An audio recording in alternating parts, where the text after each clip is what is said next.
અરવલ્લી જિલ્લાના મોડાસામાં સિંચાઈ વિભાગની નકલી કચેરી ચાલતી હોવાનો દાવો કરાયો છે અને આ દાવો કર્યો છે બાયડના અપક્ષ ધારાસભ્ય ધવલસિંહે।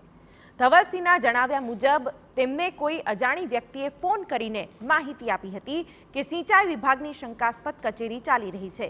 જે બાદ તેમણે સ્થળ પર જઈને તપાસ કરી ત્યારે એક રહેણાંક મકાનમાંથી અલગ અલગ ફાઇલ, બિલો,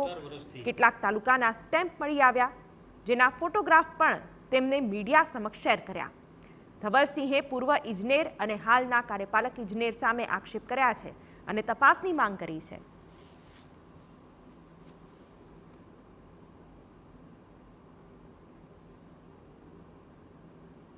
બાયડના ધારાસભ્ય ધવલસિંહ ઝાલાને એક વિગતો મળી હતી કે એક ખાનગી મકાનની અંદર નકલી કચેરી ચાલતી હોય તે પ્રકારની તેમની વિગતો આવી હતી, જેને લઈને તેઓ રૂબરૂ જ પહોંચ્યા હતા અને રૂબરૂ જ જે સ્થળ ઉપર પહોંચ્યા તે પ્રકારે તેઓને કેટલાક દસ્તાવેજો, ફાઇલો, સિક્કાઓ અને અહીં એક અધિકારીઓ પણ હાજર મળ્યા હતા, જેને લઈને તેઓએ પણ આ જે શંકા છે તેને લઈને ઉચ્ચ કક્ષાએ રજૂઆત કરી છે। કેવા પ્રકારની તમને પ્રાથમિક રીતે અહીં જ્યારે પહોંચ્યા ત્યારે દ્રશ્યો જોવા મળ્યા હતા? કોમ્પ્યુટર પર કોઈક વ્યક્તિ કામ કરતો હતો, બે અધિકારી અહીંયા રિટાયર્ડ અને ચાલુ ડી અહીંયા હાજર હતા, બીજા બે કર્મચારી પણ હોઈ શકે કદાચ, પણ અહીંયા હાજર હતા। હું માનું કોઈ ઘરની અંદર આવી ઓફિસ ચલાવીને કોઈ કામ હોય, આટલી બધી ફાઇલો, આટલા બધા સિક્કા, એમબી બુકો, કોરી એમબી બુકો, એટલે ક્યાંક ને ક્યાંક કોરા બિલો મળ્યા છે। કોરા બિલો જોતાં તો મને એવું સ્પષ્ટ લાગ્યું કે ક્યાંક ને ક્યાંક કોંગ્રેસનો કોઈ વ્યક્તિ હોય એનો આની અંદર, કારણ કે ક્યાંક એ બિલોની સંબંધો ધરાવતા હોય એવા વ્યક્તિઓના બિલો છે,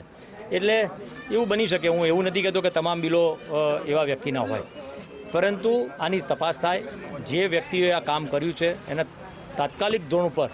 એને સસ્પેન્ડ કરવામાં આવે, જ્યાં સુધી આની તપાસનો નિકાલ ના આવે ત્યાં સુધી ખબર પડે, અને સરકાર પણ આની ગંભીરતા લઈને ચોક્કસથી આમાં કડક પગલાં લેશે અને કડક તપાસ પણ કરવાની છે। અને જે રીતે પ્રાથમિક રીતે આપની વિગતો મળી, કેવા પ્રકારની વિગત મળી હતી? નકલી કચેરી ચાલે છે તે પ્રકારની જ વિગતો મળી હતી? ના, એવી કોઈ વાત નથી મારા ધ્યાન ઉપર તો, પરંતુ મને એવું કીધું હતું કે ભાઈ અહીંયા સાહેબ એક કોમ્પ્યુટર છે ને અમારે બિલ માટે અહીંયા જવું પડે, એક ત્રાહિત માણસનો આવો ફોન આવ્યો હતો કે આવું છે, એટલે એણે બહુ પરફેક્શન સાથે ના કીધું, પરંતુ મેં પછી એને ગોતતા ધીમે ધીમે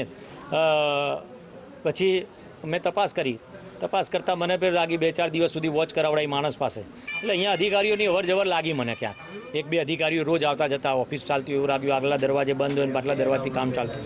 એટલે પછી એકદમથી હું આવીને પોતે જાતે જ અંદર ગયો, એટલે મને જે રીતનું માહોલ જોયો એ રીતે એવું લાગ્યું કે ક્યાંક કર્મચારીઓ અહીંયા અવરજવર કરતા હશે અને આ પ્રકારનું કામ અહીંયા થઈ રહ્યું હોય એવું લાગે છે। તપાસનો વિષય રહ્યો છે કે આ સાચું છે કે ખોટું।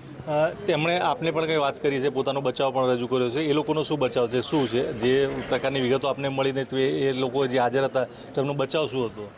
કે હું રિટાયર્ડ ડી છું, એટલે અહીંયા બધી વસ્તુ તો હોય જ ને મારી પાસે, એટલે હું એવું માનતો નથી કે બધી વસ્તુ હોય, કારણ કે જિલ્લા પંચાયતની આટલી સુંદર ઓફિસ છે એની અંદર જ બધું વસ્તુ હોય। ડી પોતે અહીંયા આવ્યા કે એમબી બુક છે મારી, એ એમબી બુકમાં હું બધા જૂના કેસો ચાલે છે એની તપાસ કરવા આવ્યો હતો, એની સહીઓ લેવા આવ્યો હતો। હવે મને તો રિટાયર્ડ કર્મચારીના ત્યાં આપણે ગુલામી કરવા જતા હોય એવું તો હું ચાલુ ડી જાય એવું મારી સાથે સંમત નથી, પણ કદાચ એ સાચા પણ હોઈ શકે છે,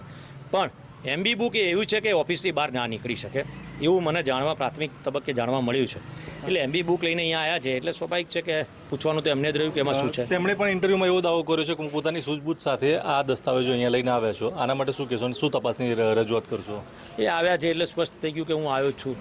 એ આવ્યા હતા, આ બધું ચાલતું હતું, અહીંયા સિક્કા પડેલા હતા તો એમની આંખો બંધ હતી, સિક્કા હતા તો એમણે કેમ ઉપરના અધિકારી સચિવશ્રીને ધ્યાન ના દોર્યું?